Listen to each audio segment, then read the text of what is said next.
ইসলাম কি সন্ত্রাসবাদ বা চরমপন্থাকে সমর্থন করে? এই অভিযোগটি প্রায়শই শোনা যায়। কিন্তু আসল সত্যটা কি?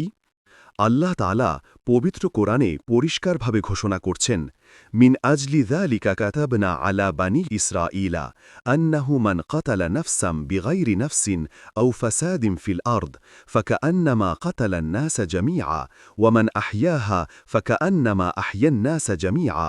অর্থ, এ কারণেই আমি বনি ইসরাইলের ওপর এই হুকুম দিলাম যে ব্যক্তি কাউকে হত্যা করা কিংবা জমিনে ফাসাদ সৃষ্টি করা ছাড়া যে কাউকে হত্যা করল, সে যেন সব মানুষকে হত্যা করল, আর যে তাকে বাঁচালো সে যেন সব মানুষকে বাঁচালো।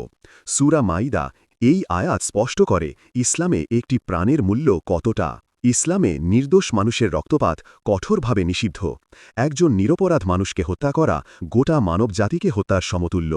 এটি কোনোভাবেই জিহাদ নয়, বরং স্পষ্ট অপরাধ। রাসূলুল্লাহ সাল্লাল্লাহু আলাইহি ওয়াসাল্লাম সর্বদা শান্তি, ধৈর্য ও ক্ষমার দৃষ্টান্ত স্থাপন করেছেন। চরমপন্থা বা উগ্রতার কোনো স্থান তার শিক্ষা বা জীবনাদর্শে নেই। যারা সন্ত্রাস করে তারা ইসলামের মূল শিক্ষার সম্পূর্ণ বিপরীত পথে চলে। ইসলাম শান্তির ধর্ম। এটি দয়া, সহনশীলতা আর ন্যায় বিচারের শিক্ষা দেয়। সন্ত্রাসীদের কাজ ইসলামের প্রতিনিধিত্ব করে না।